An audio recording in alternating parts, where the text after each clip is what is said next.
안녕하세요. 구글 클라우드 커스터머 엔지니어 김종옥입니다. 식사는 다들 잘 하고 오셨나요? 시간이 약간 짧았던 것 같긴 한데요. 그래도 계속해서 다음 세션을 이어가도록 하겠습니다. 이번 세션에서는 GCP를 활용한 데이터 파이프라인 시각화에 대해서 이야기를 할 건데요. 저희가 지금까지 이제 빅데이터에 대해서 다뤘습니다. 그래서 이 빅데이터에서는 크게 큰 축이라고 하면은 먼저는 하둡이라는 게 있었습니다. 하둡은 분산 처리를 위한 시스템이고요. 만약에 이러한 하둡을 사용하신다고 하면은 구글 클라우드에서는 데이터 프록이라는 제품이 있었습니다. 그리고 또 하나의 축이라고 하면은 SQL을 통한 분석을 이야기할 수 있을 것 같은데요. 이러한 SQL을 통한 분석에서는 구글 클라우드에서는 빅쿼리를 사용을 하면은 이제 서버리스 방법으로 SQL로 데이터를 분석하실 수가 있습니다. 그래서 이 두 가지 제품만 활용을 하면은 그 데이터가 아무리 크더라도 그게 페타바이트급의 이제 데이터라고 할지라도 우리는 쉽게 데이터를 분석할 수 있었습니다. 그래서 이러한 분석 같은 경우에는 보통 배치 분석 또는 이제 애드혹 분석에서 많이 사용하는 방법인데요. 실시간 분석은 조금 다른 방식으로 해야 됩니다. 그래서 이러한 실시간 분석에서 어떻게 해야 되는지 이 시간에 다룰 예정인데요. 보통 배치 데이터 같은 경우에는 파일 형태로 있습니다. 또는 이제 그 데이터 간의 경계가 명확한 바운디드 데이터라고도 하는데요. 그렇지만 이제 연속해서 들어오는 실시간 데이터 같은 경우에는 이러한 경계가 이제 명확하지 않는 언바운디드 데이터입니다. 그래서 이러한 부분에 대해서 오늘 이야기를 하려고 하는데요.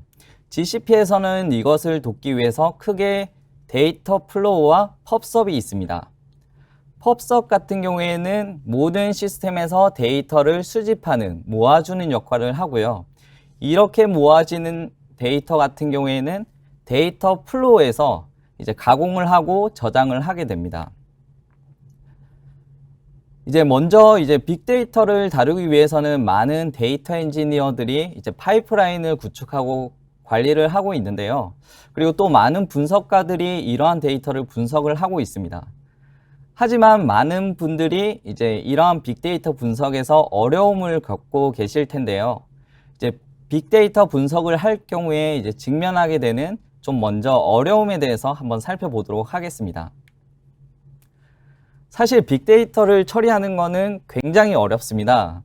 정말 다양한 문제들이 많은데요.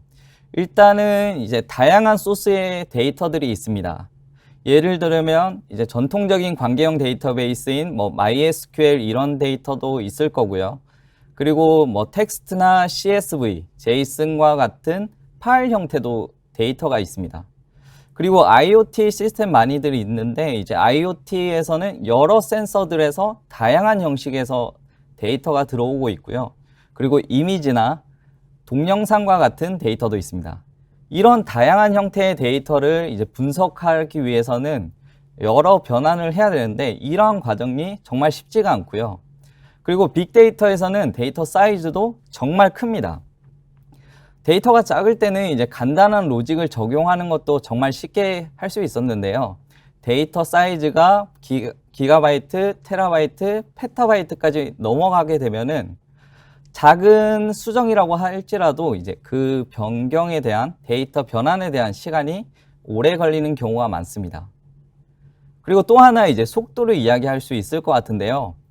데이터는 정말 빠르게 많은 데이터들이 생성이 되고 있습니다. 근데 우리는 이러한 데이터를 빠르게 처리해서 분석해서 확인하기를 원합니다.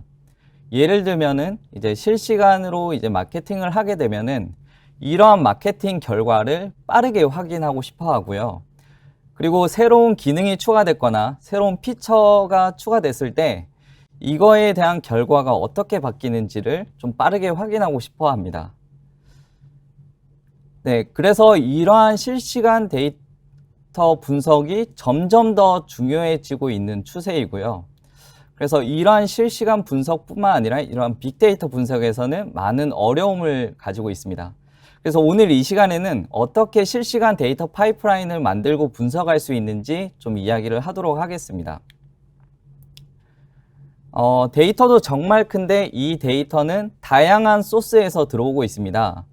그리고 많은 경우에는 좀 일시적으로 데이터가 원래 처리할 수 있는 양보다 더 많은 양의 데이터가 들어오기도 하는데요. 보통 이러한 데이터를 처리하기 위해서는 메시지 지향 아키텍처를 가지고 이제 설계를 많이 하게 됩니다. 메시지 지향 아키텍처에서는 메시징 시스템을 활용을 하는데요. 기존에 많이들 활용하시는 카프카나 RabbitMQ와 같은 서비스들이 이러한 메시징 시스템이라고 할 수 있고요. 구글에서도 그와 유사한 펍섭이라는 제품이 있습니다. 요즘 IoT 등에서 이제 다양한 데이터가 만들어지고 있고요. 점점 더 이제 새로운 데이터, 많은 데이터들이 만들어지고 있습니다. 이제 구글에서는 이러한 데이터들이 생성이 되면은 가장 먼저 메시징 시스템인 펍섭에서 데이터를 받게 되고요. 그리고 펍섭에서는 이 데이터를 필요로 하는 많은 시스템으로 보내주는 역할을 하게 됩니다. 이 펍섭이라는 제품도 마찬가지로 서버리스 방식으로 작동을 합니다. 이제 서버리스라고 하면은 실제 서버들은 존재를 하지만 사용자 입장에서는 이러한 서버들을 전혀 신경 쓰지 않고 사용할 수 있는 제품인데요. 펍섭이 서버리스이기 때문에 굉장히 많은 장점들을 가지고 있습니다.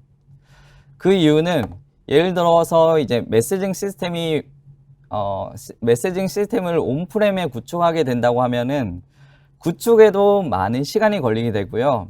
그리고 데이터가 많아지면은 이를 처리하기 위해서 서버를 증설하는 작업도 필요합니다. 그리고 데이터가 들어오는 것은 이제 예측하기 어려운 경우가 많고요. 그리고 뭔가 장애가 발생을 했을 때 이것을 조치하기 위한 작업도 어려운 경우가 많습니다. 물론 이렇게 장애가 발생했을 때 데이터도 유실될 수 있고요. 그에 반해서 이제 펍섭은 서버리스이기 때문에 이러한 관리를 할 필요 없이 데이터가 많아지면은 알아서 서버를 늘려주고 그 모든 데이터를 처리할 수가 있습니다. 그리고 또 하나 펍섭의 특징을 말씀을 드리면은 글로벌 규모라고 적혀 있는데요. 이 제품에서도 구글이 가지고 있는 전 세계의 많은 데이터 센터의 리소스를 활용을 하고 있습니다. 저장 공간과 해저 케이블로 연결된 네트워크를 활용하고 있는데요. 그렇기 때문에 글로벌 규모로 어느 국가에서 데이터가 발생한다고 할지라도, 그리고 그 데이터가 아무리 크다고 할지라도 적은 레이턴시로 데이터를 수집을 하고 다양한 시스템으로 이 데이터를 안정적으로 보내줄 수 있습니다. 그래서 전체 파이프라인을 살펴보면은 이렇게 볼 수 있을 것 같은데요. 다양한 시스템에서 발생한 데이터는 먼저 펍섭에서 데이터를 수집을 하게 됩니다.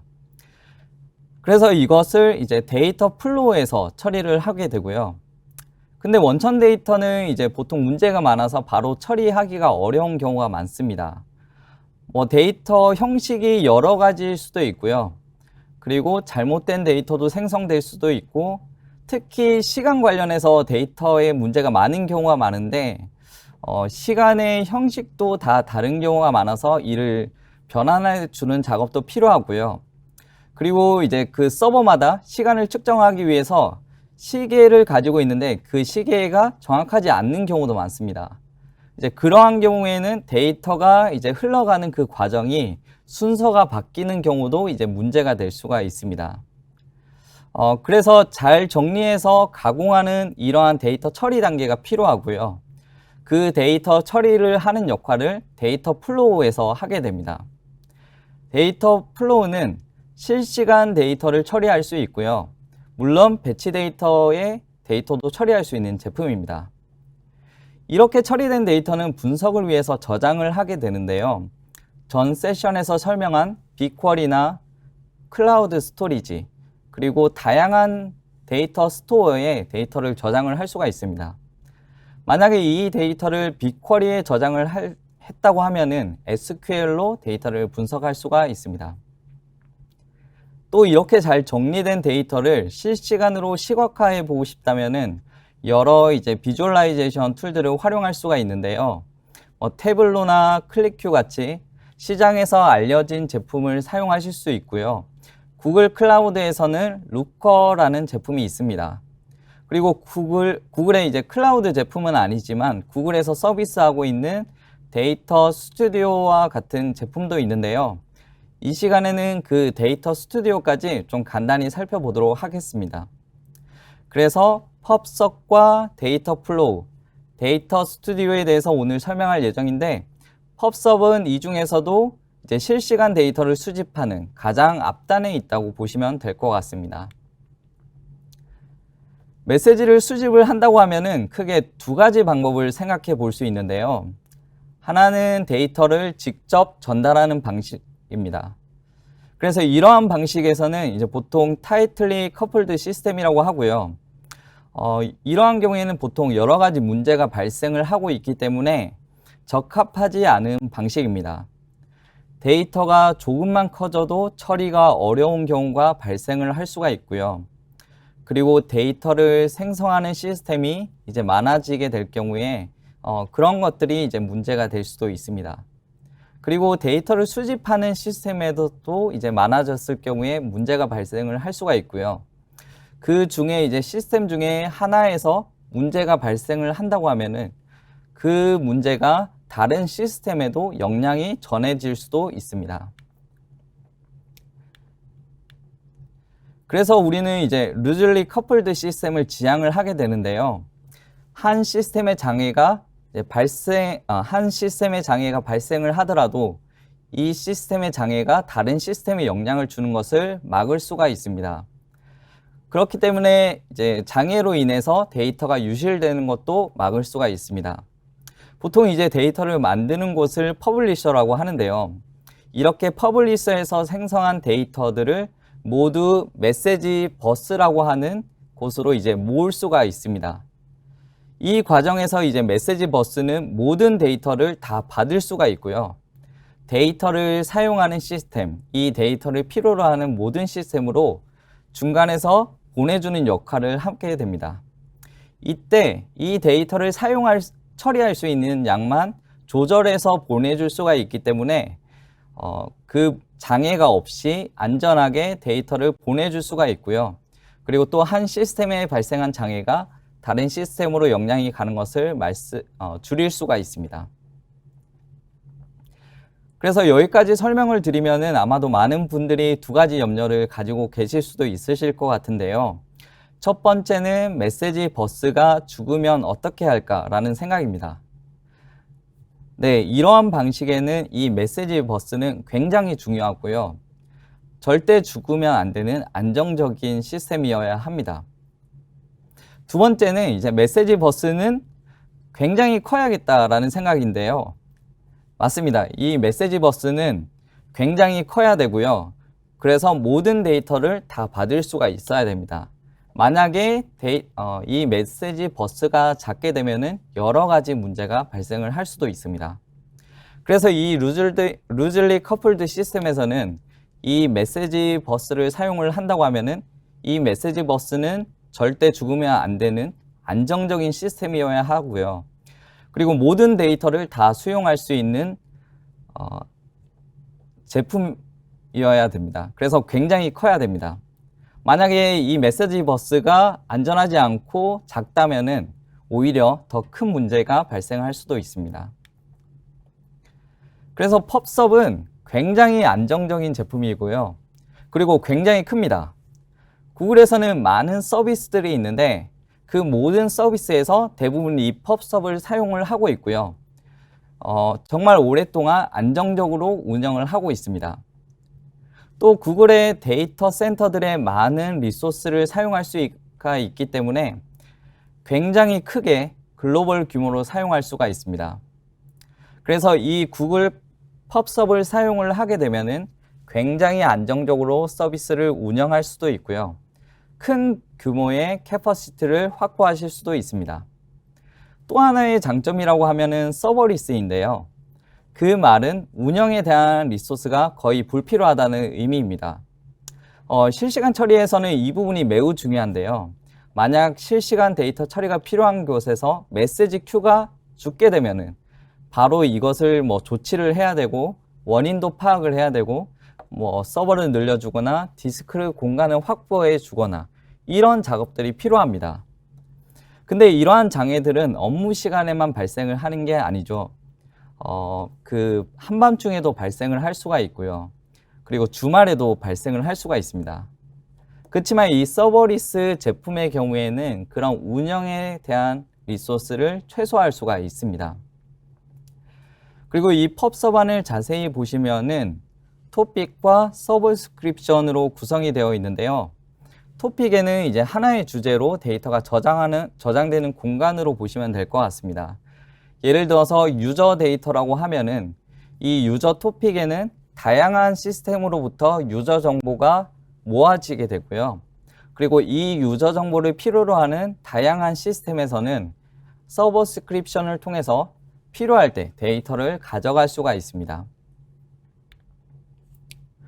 이것을 좀 더 단순화해서 그림으로 가져와 봤는데요.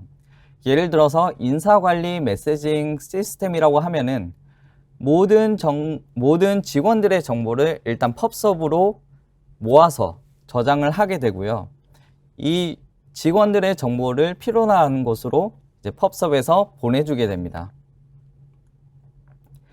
직원에 대한 정보는 여러 시스템에서 생성되게 될 텐데요. 인사관리 시스템에서도 직원의 정보가 있을 수 있고요.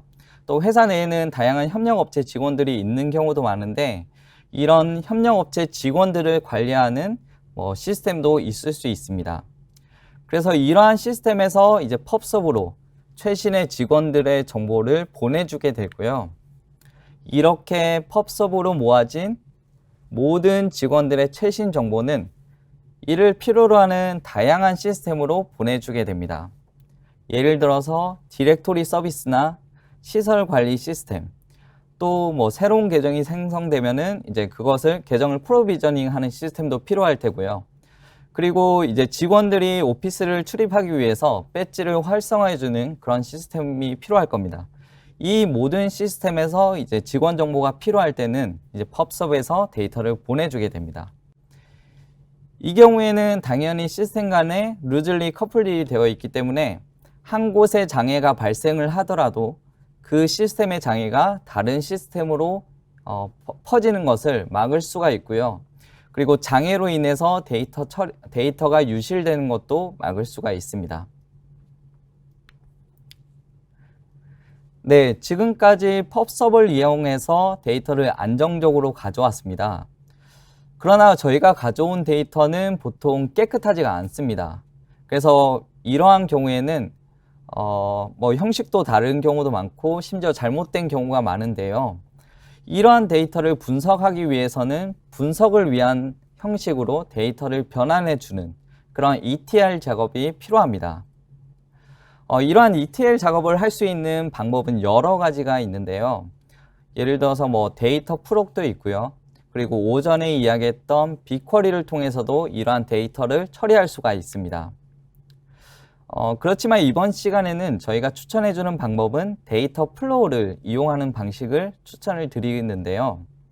데이터 플로우는 그 위에 아파치 빔 API를 사용을 합니다.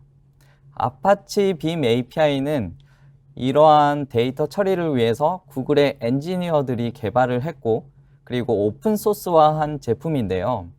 배치와 실시간을 동시에 통합적으로 할 수 있는 제품입니다. 여기서는 파이썬, 자바, 그리고 고와 같은 프로그래밍 언어를 지원을 하고 있습니다. 그래서 언제든지 이제 이 중에 하나의 언어를 선택해서 이제 배치나 실시간을 처리하는 프로그래밍을 구현할 수 있고요. 이 언어 중에서는 자바가 좀 더 많은 API가 구현되어 있는 상태이긴 합니다. 그리고 또 다양한 러너를 지원을 하고 있는데요. 러너라고 하면은 실제로 프로그램이 돌아가는 환경을 의미합니다. 그래서 스파크나 플링크 같은 이제 많이 사용하시는 제품들을 러너로 사용하실 수도 있고요. 그리고 구글 클라우드에서는 데이터 플로우를 러너로 사용하실 수가 있습니다. 그래서 아파치 빔을 다시 한번 정리를 해보면은 이 아파치 빔은 코드를 구현해서 데이터를 처리할 수가 있고요. 그리고 데이터를 쉽게 변환하기 위한 다양한 라이브러리를 지원하고 있습니다. 언어는 자바와 파이썬, 고를 지원을 하고 있고요.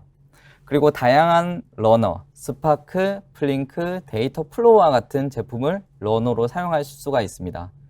그리고 이제 GCP에서 사용을 하고 싶다고 하면은 데이터 플로우를 사용할 수 있다고 말씀을 드릴 수 있을 것 같습니다.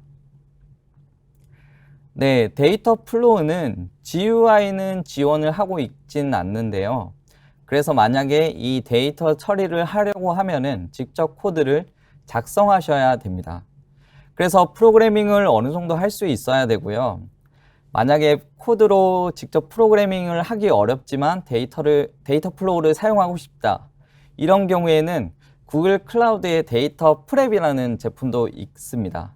그래서 그 부분을 좀 살펴보시면 좋을 것 같고, 만약에 데이터 플로우를 직접 구현을 하게 되면은 이런 식으로 작업을 하게 되는데요.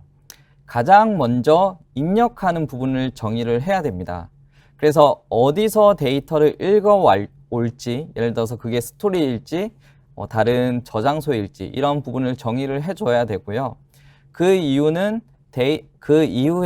데이터를 처리하는 필터링이나 그룹핑이나 변환과 같은 작업들을 여러 단계에서 걸쳐서 내가 원하는 데이터 형식으로 변환을 할 수가 있습니다. 그래서 여러 단계에서의 데이터 변환이 완료가 되면은 이제 스토리지에 저장을 할 수가 있는데요. 구글 클라우드 스토리지에 저장을 할 수도 있고요. 그리고 빅쿼리나 다른 다양한 데이터 저장소에 데이터를 저장할 수 있습니다. 이 작업이 구현되고 실제로 이제 돌아가게 되면은 하나의 작업은 여러 개의 작은 단위의 이제 작업으로 나눠지게 되는데요. 이 나눠진 작업들은 이제 각각의 노드에서 병렬적으로 동시에 처리를 하게 됩니다. 그래서 이 데이터 플로우를 사용하게 되면은 병렬 처리에 대한 큰 고민이 없다고 하더라도 큰 노력 없이 큰 데이터를 이제 병렬 처리로 구현을 할 수 있는 안정적인 제품이라고 말씀을 드릴 수 있을 것 같습니다. 그렇지만 이제 많은 데이터 분석가들이나 이제 머신러닝 모델을 만드시는 분들에게는 이러한 코드가 익숙하지 않으신 분들도 많으실 텐데요. 이제 그런 분들을 돕기 위해서 여러 상황에서 쓰실 수 있는 다양한 템플릿을 미리 정의해 두었습니다. 이 경우에는 이제 클릭 몇 번으로 이제 사전 정의된 템플릿을 사용할 수가 있고요. 데이터 플로우를 간단하게 좀 경험해 보실 수가 있습니다. 네, 좀 더 정리를 해보면은 데이터 플로우는 서버리스 제품이고요. 온프렘에 직접 운영을 하게 되면은 이제 보통 많은 리소스가 들 수밖에 없는데 서버리스 같은 경우에는 그러한 리소스를 줄일 수가 있습니다. 그리고 이 제품은 굉장히 안정적이고요. 구글에서 오랫동안 이 제품을 사용을 해왔고 그리고 검증된 제품이라고 할 수가 있습니다. 그리고 또 굉장히 큰 장점 중에 하나가 이제 역시 오토 스케일링을 지원하는 부분인데요. 예를 들어서 어떤 작업이 이제 처음에 돌렸을 때는 데이터가 적어서 3개 정도의 워커 노드로 이제 시작한 작업도 이제 어떤 경우에 중간에 데이터 양이 많아질 수가 있습니다. 이 경우에는 알아서 1000개까지도 자동으로 워커를 늘려가지고 처리를 해주게 됩니다. 그리고 여기서는 별다른 모니터링을 구현하지 않아도 구글 클라우드의 클라우드 로깅과 클라우드 모니터링과 같은 제품들을 사용해서 모니터링을 구현을 할 수도 있고요. 이제 그 경우에 얼럿 같은 경우도 간단히 구현할 수가 있습니다. 그리고 이제 마지막으로 이렇게 좋다고 해서 사용을 했는데 여러 가지로 어려움이 있거나 회사의 전략이 바뀌어야 돼서 이것을 못 쓰게 되고 옮겨야 되는 경우에는 어떻게 할까라는 의문을 가질 수도 있는데요. 전혀 걱정하지 않으셔도 됩니다. 이제 아파치 빔은 오픈소스이고요. 그리고 데이터 플로우가 아니어도 스파크나 플링크 같은 러너를 사용을 할 수가 있기 때문에 언제든지 코드에 수정이 없더라도 다른 곳으로 옮길 수가 있고요. 대신 이제 데이터 플로우가 이제 서버리스여서 여러 가지 장점이 있었는데 이런 장점은 이용할 수는 없긴 하지만 코드의 변화 없이 바로 옮길 수가 있습니다. 그리고 데이터 플로우는 ETL 작업을 해주고요. 다양한 변환 작업을 할 수가 있습니다. 배치 데이터와 스트림 데이터를 하나의 프레임워크로 처리할 수가 있습니다. 그리고 서버리스 플랫폼이고요. 그래서 이제 데이터 처리를 하기 위해서 필요했던 기존의 작업들, 예를 들어서 새로운 리소스를 프로비저닝 하거나 증가되는 데이터를 처리하기 위해서 스케일 아웃 하거나 스케일 인 하는 작업, 그리고 계속적으로 성능 튜닝 하는 작업들이 필요한데, 이러한 작업들이 거의 다 이제 불필요하다고 보시면 될 것 같고요. 대신 약간의 코드만 구현을 하면은 우리는 분석과 인사이트를 도출하는 데 집중을 하실 수 있습니다. 데이터 플로우는 아파치 빔을 사용하고요. 그리고 다양한 최적화 과정을 알아서 지원을 해주고 있습니다. 실제로 작업은 여러 개의 작은 단위의 작업으로 나눠지고 이러한 작업들 간에는 디펜던시도 이렇게 생기게 되는데, 이러한 작업의 최적의 순서를 그래프 기반에서 최적화를 해주고 있고요. 그리고 작업 스케줄러 같은 경우에는 실제로 이제 여러 노드에서 작업이 처리가 되는데, 어떤 노드에서 이 작업을 처리해 줄지 이런 것들을 정해주는 것을 작업 스케줄러에서 해준다고 보시면 될 것 같습니다. 또 자동 확장 처리를 지원을 하게 되는데요. 예를 들어서 3개의 워크노드도 시작한 작업도 상황에 따라서 1000개의 워크노드까지 이제 자동으로 증가될 수 있고요. 또 하나 말씀드릴 수 있는 것은 동적 작업 리밸런싱을 지원을 하고 있습니다. 이거 같은 경우에는 실제로 작업이 여러 개의 작업으로 나눠지고, 이 작업이 각각의 노드에서 실행이 되게 되면은 어떤 작업은 빨리 끝날 수가 있고요. 어떤 작업은 좀 더 느리게 끝날 수가 있습니다. 이때 좀 빨리 끝나서 남는 자원을 아직 끝나지 않은 작업으로 이제 돌려서 사용할 수 있는 기능이고요. 또 하나 이제 지능형 워터마크 같은 경우에는 이제 실시간 데이터를 처리하다 보면은 데이터가 바로 들어오지 않는 경우도 많습니다. 예를 들어서 네트워크 오류 같은 게 있을 수도 있고요. 여러 가지 이유로 한 10분 늦게 들어오는 경우도 많고요. 그 이유도 많이 있습니다. 이러한 경우에 이제 워터마크 같은 경우에는 언제쯤 모든 데이터가 다 들어올지 그 시간을 좀 알려준다고 보시면 될 것 같고요. 그래서 예를 들어서 9시부터 9시 2분까지의 데이터를 처리한다고 하면은 워터마크가 한 10분일 때 9시 12분에 이제 이러한 계산을 시작을 해서 데이터를 누락 없이 데이터를 처리할 수 있다고 말씀드릴 수 있을 것 같습니다. 그리고 자동 복구를 지원을 하고 있고요. 그리고 모니터링이나 로그 데이터의 수집도 지원을 하고 있습니다. 그래서 이 데이터 플로우에서는 우리는 코드만 작성을 하면 되고요. 이제 그거를 처리하기 위해서 어떤 컴퓨팅 자원을 쓸지, 어떤 스토리지에 저장할지 이런 부분은 전혀 고민 안 하고 데이터를 처리할 수 있는 제품으로 보시면 될 것 같습니다. 네, 마지막으로 이제 다시 한번 정리를 하면은 데이터 플로우는 서버리스로 데이터를 처리할 수 있는 시스템이고요. 그리고 배치 데이터와 스트리밍 처리를 한 번에 할 수 있는 제품입니다. 그리고 오픈소스 프로그래밍 모델인 그 빔을 사용하는 제품이고요. 그리고 워커 노드 같은 경우에도 알아서 지능적으로 확장해주고 줄여줍니다. 네, 지금까지 실시간 데이터를 수집을 하기 위해서 펍섭을 말씀을 드렸습니다. 그리고 실시간 데이터를 처리하기 위해서 데이터 플로우를 말씀을 드렸는데요.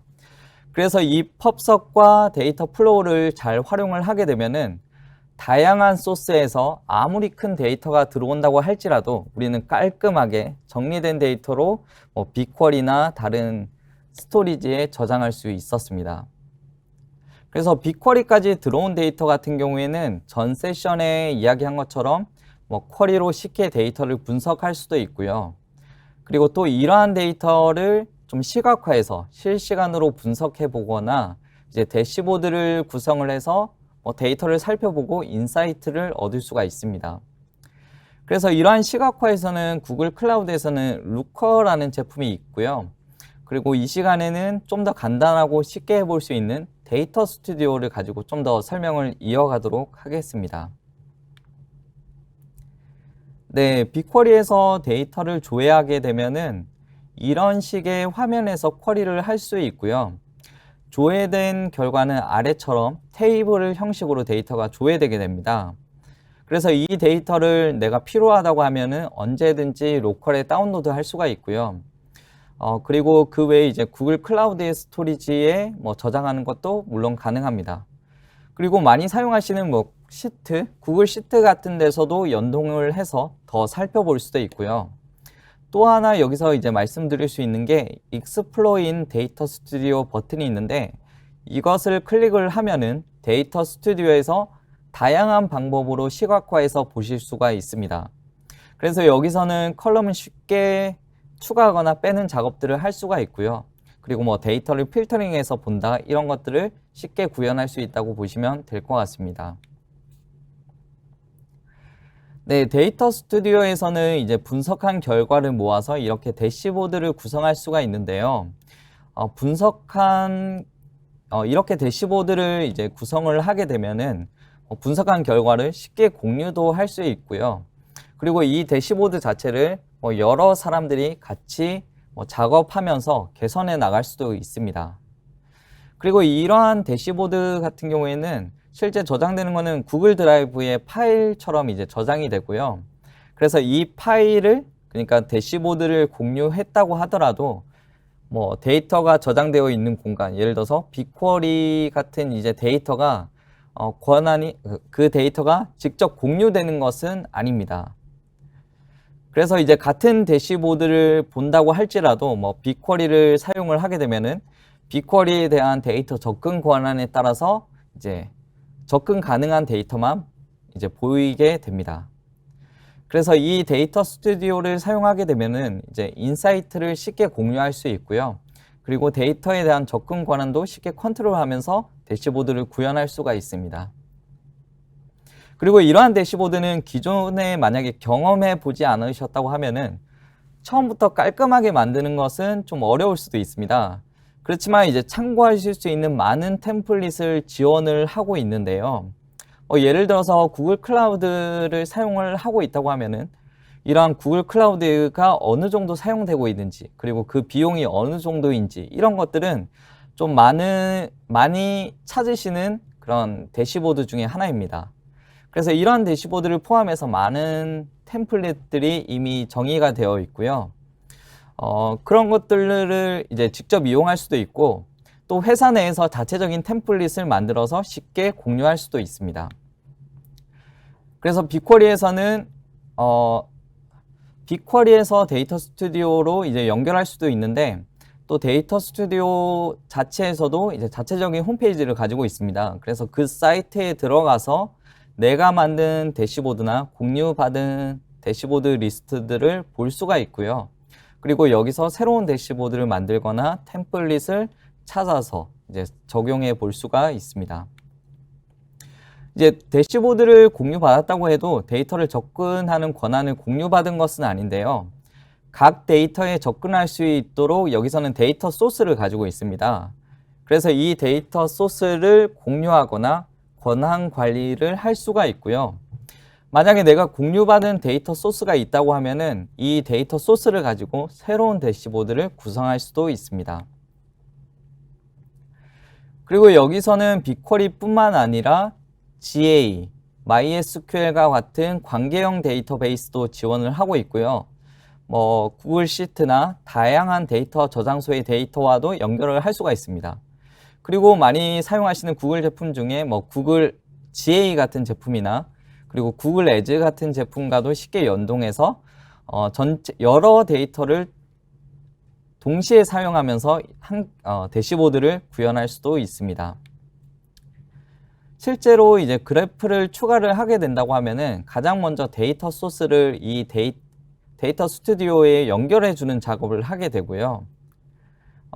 그렇게 추가하고 나면은 이제 클릭 몇 번으로 다양한 그래프를 직접 만들어 볼 수가 있습니다. 그래서 클릭 몇 번으로 비주얼라이제이션의 종류를 선택을 하고 데이터들을 뭐 필터링 하거나 바꿔가면서 데이터를 볼 수가 있습니다.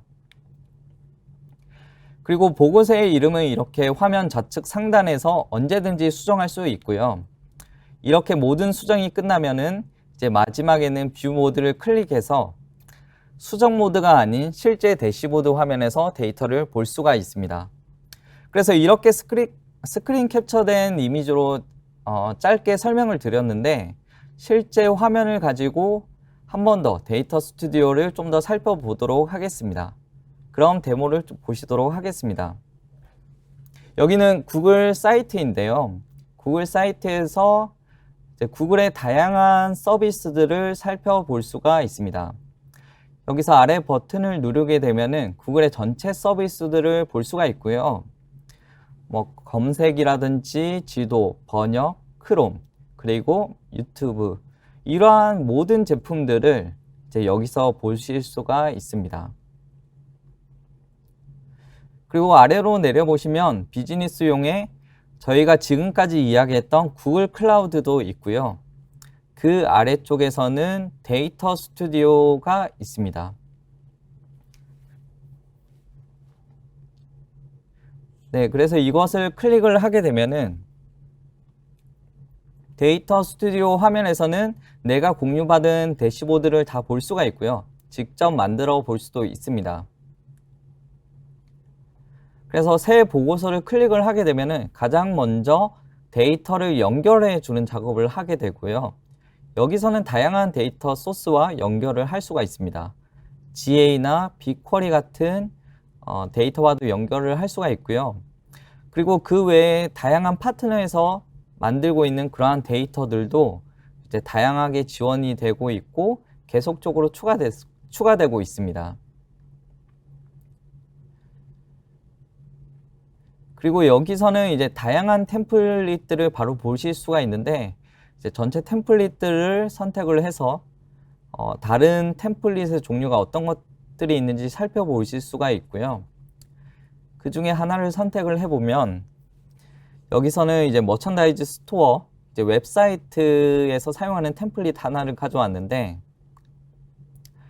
여기에서 이제 뭐 데이터를 좀 필터링해서 보거나 기간을 변경을 해서 볼 수도 있습니다. 그래서 만약에 이러한 템플릿을 참고하시고 싶다 그러실 때는 간단하게 보고서 복사를 눌러서 이러한 템플릿을 바로 사용해 보실 수도 있습니다.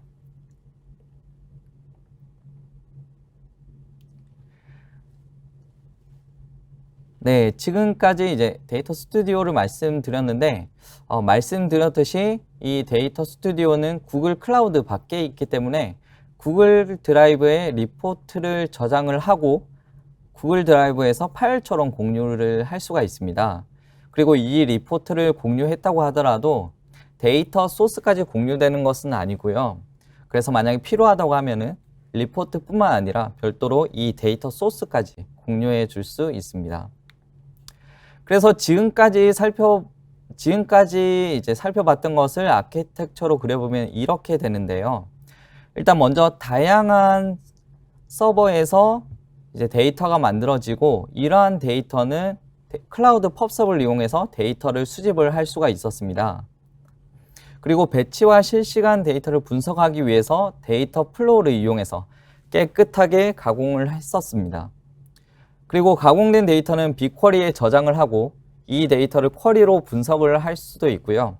그리고 언제든지 구글의 많은 AI 제품들과 연동을 해서 그 분석의 범위를 확장할 수도 있습니다.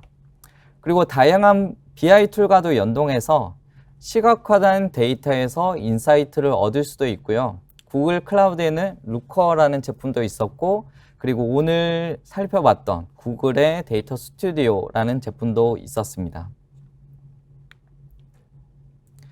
네, 여기까지가 GCP를 활용한 데이터 파이프라인과 시각화를 말씀을 드렸고요. 다음 시간에는 이제 머신러닝을 좀 더 잘 알고 계시는 김일호님께서 이제 GCP를 활용한 머신러닝을 발표해 주실 예정인데요. 이 부분이 내용이 상당히 많고 좀 머신러닝을 처음 접하신 분들에게는 조금 어려울 수도 있습니다.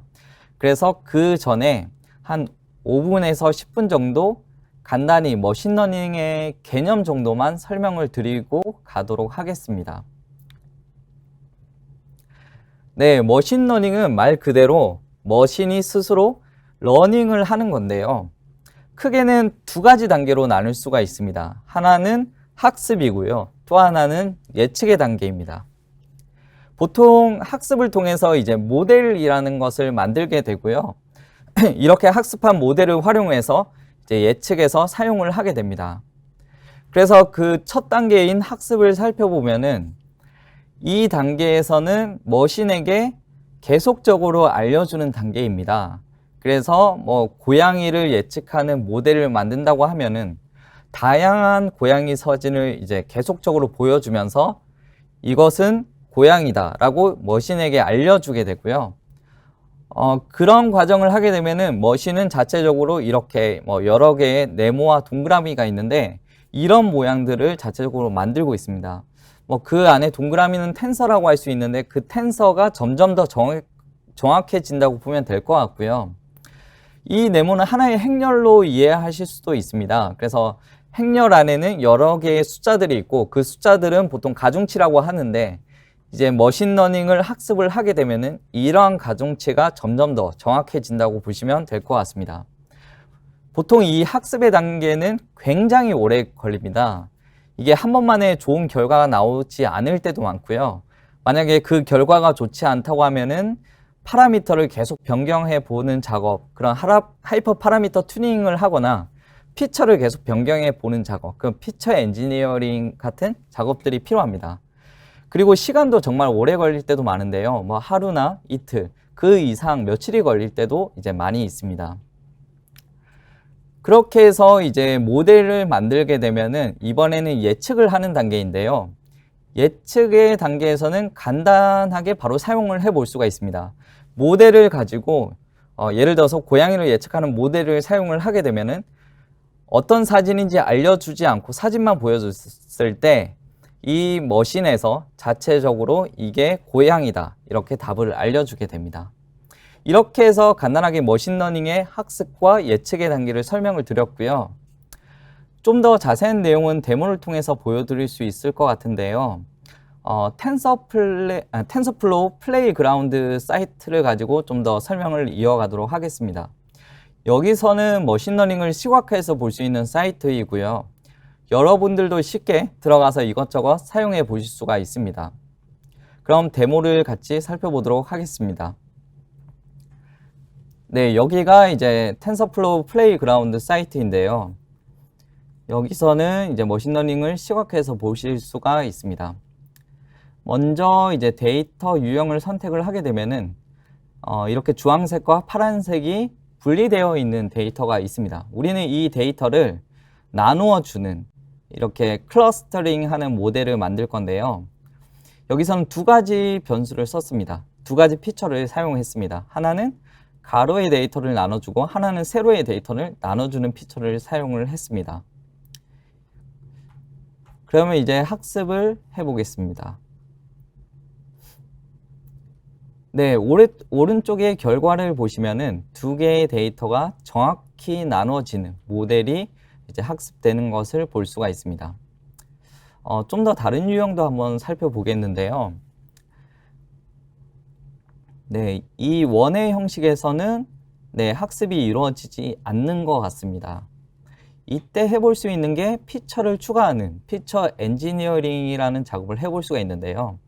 예전에 원의 방정식을 생각을 해보면은 x제곱, y제곱에서 제곱을 좀 활용했던 것 같습니다. 그러면은 여기서 x1의 제곱과 s2의 제곱을 넣고 다시 한번 학습을 해보겠습니다. 네, 이번에는 결과가 이제 좀 더 자세히 나온 것 같은데요. 그래서 이러한 머신러닝에서는 이 피처 엔지니어링이 중요합니다. 이번에는 좀 더 복잡한 나선형의 데이터를 한번 살펴보실 텐데요. 데이터가 좀 많이 복잡해 보입니다. 네, 한번 학습을 시작을 해보면은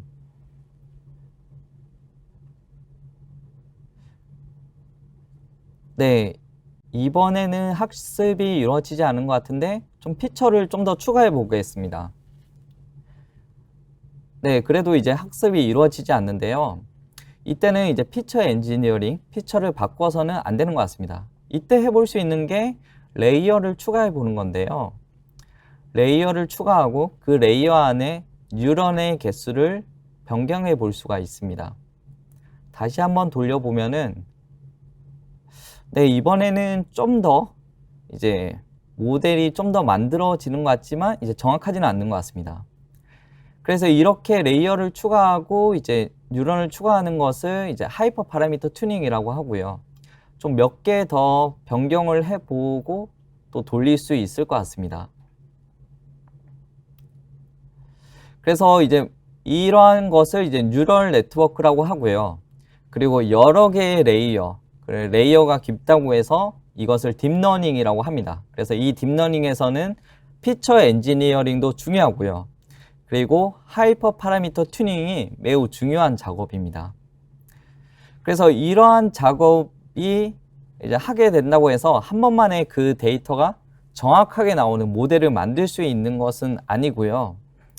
그래서 근데 실제로 모델을 만들게 되면은 그 모델을 만드는 시간, 학습의 시간이 뭐 며칠이 걸립니다. 근데 이제 결과가 안 좋으면은 이런 걸 또 추가하고 빼면서 계속적으로 반복을 하게 되는데요. 이러한 작업들은 굉장히 이제 오래 걸린 작업입니다. 그래서 이 작업을 좀 도와줄 수 있는 피처 엔지니어링과 하이퍼 파라미터 튜닝을 도와줄 수 있는 방법들이 이제 GCPN에 있는데 이런 부분을 포함을 해서 다음 세션에서 이제 머신러닝에 대해서 좀 더 자세히 설명을 해 드리도록 하겠습니다. 네, 지금까지 이제 데이터 파이프라인과 시각화에 대해서 설명을 드렸고요. 간단하게 머신러닝의 개념을 설명을 드렸습니다. 이것으로 이제 이번 세션을 마치도록 하고요. 잠시 쉬었다가 다음 세션에서 머신러닝에 대해서 살펴보도록 하겠습니다. 그럼 이것으로 마치겠습니다. 감사합니다.